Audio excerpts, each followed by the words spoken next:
Hello बच्चों, आपका अपने YouTube channel SS coaching centre by Sumit sir में स्वागत है। जैसा कि हमने आपसे वादा किया है और हम उस पर सतत प्रयास में हैं कि हम आपको इस बार बोर्ड परीक्षा में बहुत अच्छे नंबर दिलवाएं।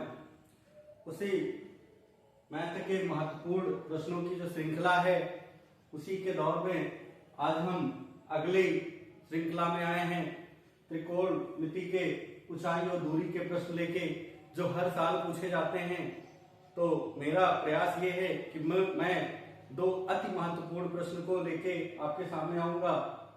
तो आप सवाल को देखिएगा, समझिएगा, क्योंकि इसमें हम अन्य सवालों के कॉन्सेप्ट भी चर्चा करेंगे। तो आप हमारे वीडियो में शुरू से अंत तक बने रहिएगा, कहीं जाइएगा नहीं, स्किप ना करिएगा। और यदि आप हमारे चैनल पे नए हैं तो प्लीज सब्सक्राइब कर लें, बेल आइकन को भी प्रेस कर लें, जिससे हमारे द्वारा डाले गए वीडियो का नोटिफिकेशन सबसे पहले आपको मिल सके। तो हम शुरुआत करते हैं सवाल की। ये सवाल आपके पास लिखा है, एक मंदिर की ऊंचाई 15 मीटर है। मंदिर के शीर्ष से सड़क के दूसरी ओर बने भवन के शीर्ष का उन्नयन कोण 30 अंश है तथा भवन के पाद का अनुमान कोण 45 अंश है। सिद्ध कीजिए कि भवन की ऊंचाई इतनी मीटर है। 5 ब्रैकेट में 3 + √3 मीटर है। तो इस सवाल को लगाएंगे कैसे? अच्छा, इसमें जो सबसे अहम समस्या है बच्चों के सामने, आपके सामने, वो क्या है? सबसे अहम समस्या होती है कि चित्र को ना बना पाना। अच्छा, चित्र कब नहीं बना पाते हैं? जब आप सवाल को नहीं समझ पाते हैं। तो सबसे पहला काम आप सवाल को समझना करें, समझें और सवाल को जैसे कहेगा वैसे ही हम आकृति को बनाते जाएंगे और हमारे सामने वो ग्राफ चित्र तैयार हो जाएगा और हम सवाल लगा ले जाएंगे। इसने सबसे पहले क्या कहा? एक मंदिर की ऊंचाई 15 मीटर है। तो हम भैया एक मंदिर बनाते हैं जिसकी ऊंचाई 15 मीटर है। मान लेते हैं यह एक मंदिर है जो 15 मीटर ऊंचा है। तो 15 मीटर की ऊंचाई का एक मंदिर ए बी है। तो हम यहां लिख भी देते हैं, माना मंदिर ए बी है जो 15 मीटर ऊंचा है।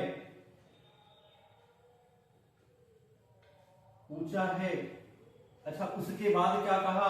मंदिर के शीर्ष से सड़क के दूसरी ओर बने भवन के शीर्ष का उन्नयन कोण। अब ध्यान से समझेंगे, मंदिर है, बीच में सड़क है और इसके दूसरी ओर बना एक भवन है जो भवन के शीर्ष का उन्नयन कोण। ध्यान दीजिएगा, उन्नयन कोण किसे कहते हैं? जब हम अपनी आंखों के क्षैतिज से ऊपर की किसी वस्तु को देखते हैं तो वहां उन्नयन कोण बनता है।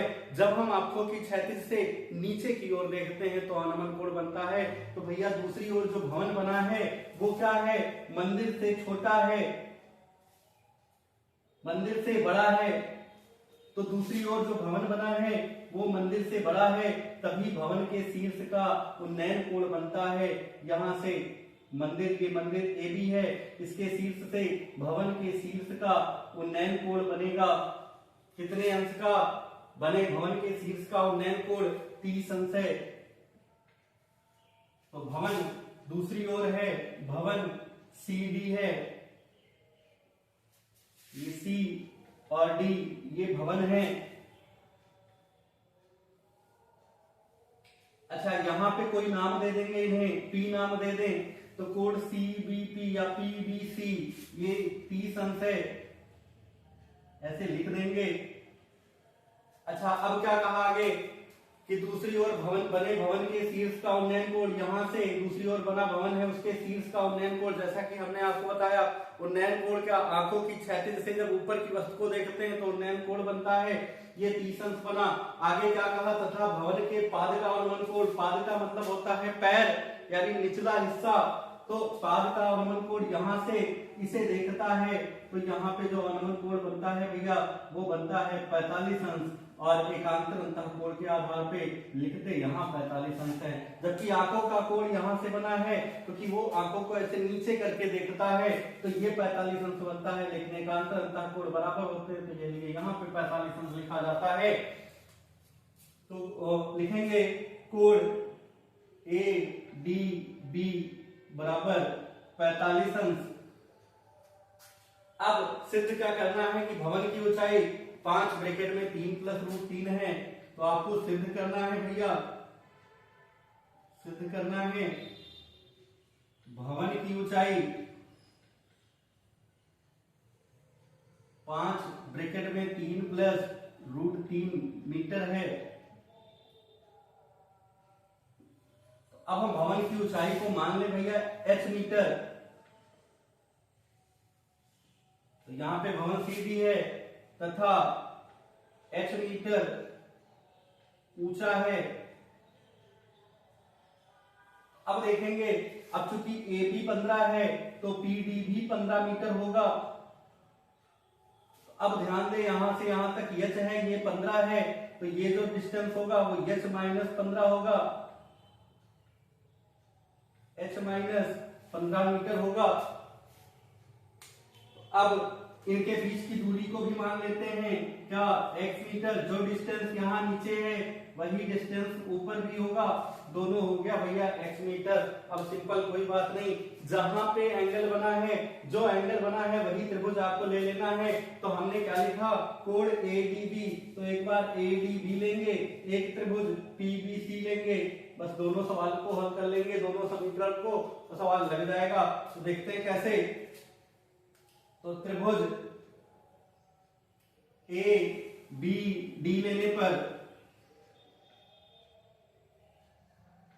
ABD में इस कोण के लिए ध्यान दो भैया, तो ये लंब होगा, ये आधार होगा। कौन सा त्रिकोणमितीय अनुपात है जिनमें लंब और आधार है, tan या cot दोनों में से कुछ भी ले सकते हैं।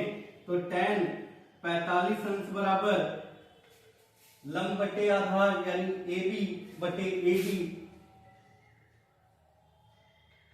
tan 45 का मान भैया 1 होता है, AB का मान 15 है, AD का मान x है, क्रॉस गुणा करा दो, x बराबर आ गया भैया 15 मीटर। अब दूसरा वाला त्रिभुज लेते हैं, त्रिभुज PBC में यहां पे भी ध्यान दें, इस कोण के लिए ये लंब हो गया, ये आधार हो गया। ऐसे ही देखना है कौन कौन सी भुजा दी गई है, उसी के अनुसार त्रिकोणमितीय अनुपात लेते हैं। तो यहां भी tan लिया जाएगा, tan 30 अंश बराबर PC बटे PB, PC बटे PB। तो tan 30 का मान भैया होता है 1 बटा √3, PC का मान है h माइनस 15 और PB का मान है x, क्रॉस गुणा करा दो, तो x बराबर आ जाएगा h√3 माइनस 15√3।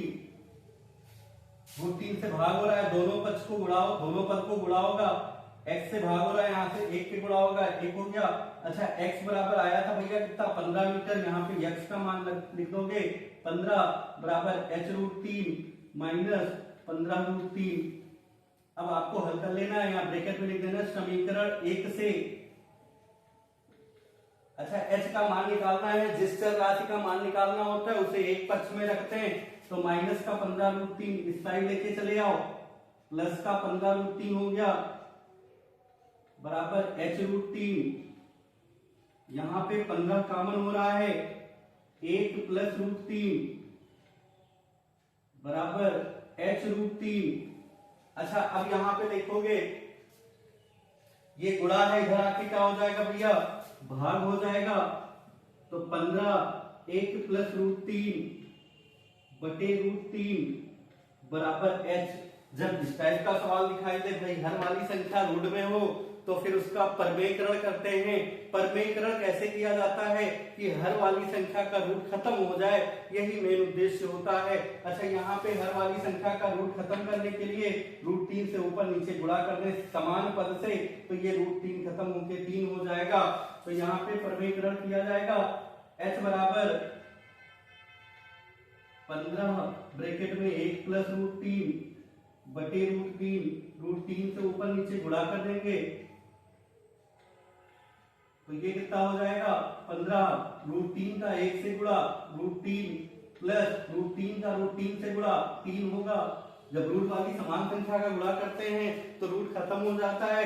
ऐसे √3 का गुणा यहाँ पे 3 हो जाएगा, 3 से ये कट गया भैया, 5 आ गया, 5 ब्रैकेट में 3 प्लस √3 लिख सकते हो, या √3 प्लस 3 3 लिखो, कोई दिक्कत नहीं है। अतः भवन की ऊंचाई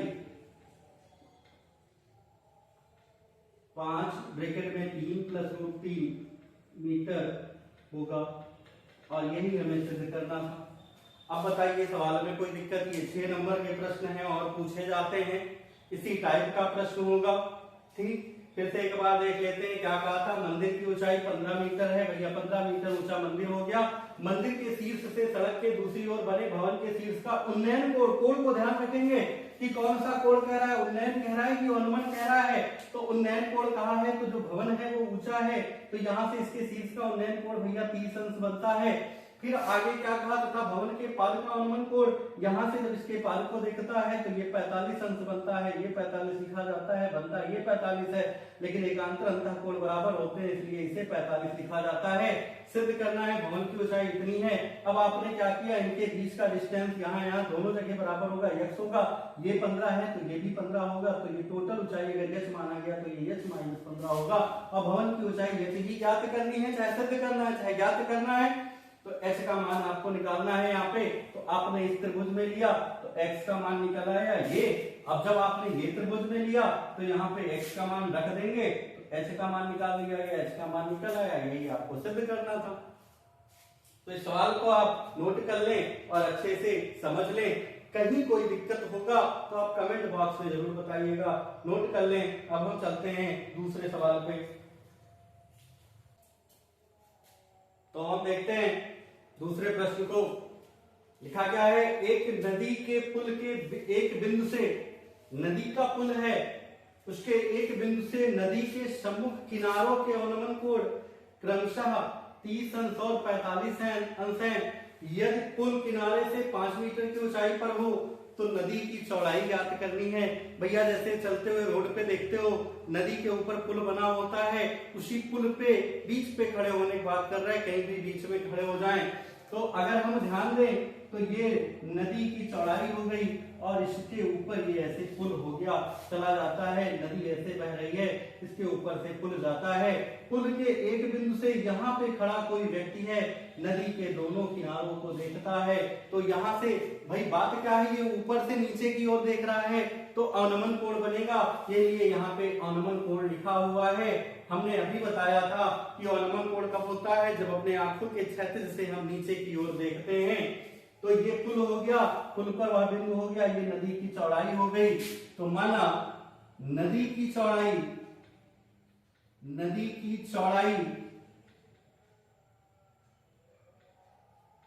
AB है, जो x मीटर है। भैया ये नदी की चौड़ाई हो गई A और B, ये है x मीटर चौड़ा नदी है। अब ये पुल पर स्थित कोई बिंदु, पुल के एक बिंदु से, तो पुल पर स्थित बिंदु P है, यहां से नदी के किनारों के अनुमान कोण बन रहे हैं, ये और ये। एक बन रहा है भैया 45 अंश, एक बन रहा है 30 अंश। तो ये 45 बन रहा है तो ये 45 होगा, क्योंकि एकांतर अंतः कोण के आधार पे होता है। ये 30 है तो ये भी 30 होगा। अगर ये बात करें कितना ऊंचाई पर है, तो भैया इसने कह दिया ये 5 मीटर की ऊंचाई पर है। इसे भी कुछ नाम दे दो, Q। तो PQ बराबर दिया है 5 मीटर। अच्छा, यहां से यहां तक की दूरी एक को तुम मान लो y मीटर, तो ये हो जाएगा x माइनस y मीटर। तो AQ बराबर x मीटर, तो BQ बराबर हो जाएगा भैया y माइनस x नहीं y मीटर। AQ बराबर, तो ये हो जाएगा BQ x माइनस y मीटर। और AB को भी दिखा दो, चौड़ाई है जो x मीटर है, यानी AB हमारा x मीटर है। यहाँ पे क्लियर हो रहा है। अच्छा, अब हम क्या करते हैं? जो दोनों एंगल बने हैं उन्हीं से संबंधित त्रिभुज ले लेते हैं। तो हम त्रिभुज क्या लेते हैं? PAQ में त्रिभुज PAQ में इस कोण के लिए भैया ये लंब है और ये आधार है, यानी tan T सन्स, तो tan T सन्स बराबर PQ बटे AQ, tan 30 का मान होता है 1/√3, PQ है भैया 5 और AQ का मान है y, तो क्रॉस गुणा करा देंगे, y बराबर आ जाएगा 5√3 मीटर। ये समीकरण नंबर 1 हो गया। अब ऐसे आप 45 अंश वाले त्रिभुज में आ जाएं, यानी PBQ में, पुनः त्रिभुज PBQ में इस कोण के लिए ये लंब है, ये आधार है, tan 45 अंश बराबर PQ बटे BQ, 45 का मान भैया होता है 1 और PQ है 5 और ये है x माइनस वाई, 5 बटे x माइनस वाई, क्रॉस गुणा करा देंगे, x माइनस वाई बराबर हो जाएगा 5। अच्छा, अब हमें मान किसका निकालना है, यहाँ पर ध्यान दें, तो मान हमें निकालना है इसकी चौड़ाई, यानी x का मान निकालना है, x की वैल्यू ज्ञात करनी है। तो x बराबर मान बनाए तो ये होगा 5 माइनस का इधर आके प्लस y।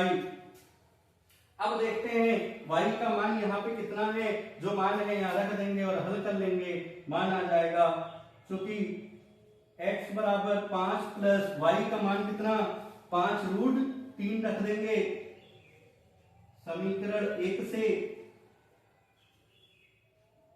तो ये हो जाएगा 5 प्लस 5 गुणे, अब बात इसने क्या किया था कि √3 बराबर 1.732 का आप प्रयोग करें, तो 1.732 रख देंगे, 5 प्लस 5 दूनी 10 के 0 आते रहेंगे, 5 के 15, 1 16 6 आते रहेंगे, 5 7 35 36 के 6 आते रहेंगे, 3 5 1 5 3 8 दशमलव बाद 3 अंक का 3 अंक बाद यहाँ दशमलव लगा दो, इन दोनों को जोड़ देंगे भैया 13.66 मीटर।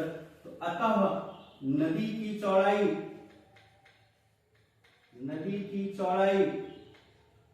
13.66 मीटर होगा।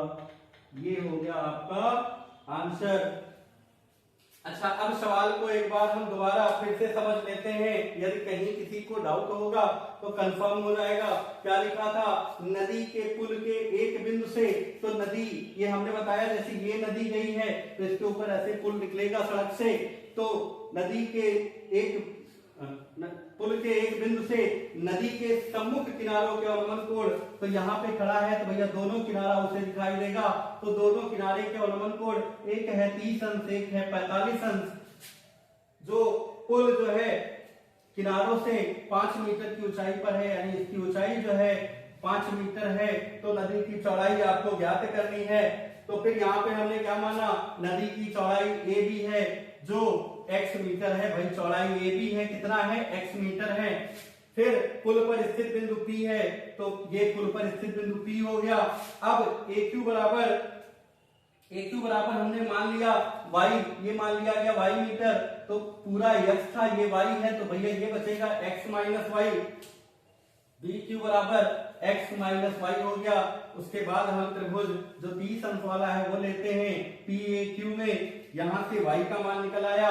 त्रिभुज PBQ में लेते हैं, यहां से x बराबर हमने बना लिया और y का मान प्रतिस्थापित कर दिया, यहाँ पे इसका मान निकल आया। इस तरीके से ये सवाल लगा लिया गया। सवाल को लगाएं, इसी टाइप के या अन्य टाइप के ऊंचाई दूरी के जितने सवाल हैं आप लगाएं। यदि किसी सवाल में आपको दिक्कत होगी तो आप कमेंट बॉक्स में बताइएगा, जैसा कि हम बार बार रिपीट करते रहते हैं। किसी भी प्रकार के सवाल में अगर दिक्कत है तो आप मुझे पर्सनल व्हाट्सएप नंबर पे भी व्हाट्सएप कर सकते हैं। मैंने कई बार नंबर बताए हैं, तो मैं उस समस्या का समाधान जरूर करूंगा और मैं आपको उसका सलूशन जरूर दूंगा। अच्छा, इस तरीके से आप पूरे सवाल को लगा लें और कहीं कोई डाउट होगा तो कमेंट बॉक्स में बताना ना भूलिएगा। और यदि हमारा वीडियो अच्छा लगे तो लाइक शेयर करना ना भूलें, और यदि हमारे चैनल पर नए हैं तो सब्सक्राइब जरूर कर लें, बेल आइकन को भी प्रेस कर लें, जिससे हमारे द्वारा डाले गए वीडियो का नोटिफिकेशन सबसे पहले आपको मिल सके। हम मिलते हैं अगले वीडियो में, तब तक के लिए जय हिंद।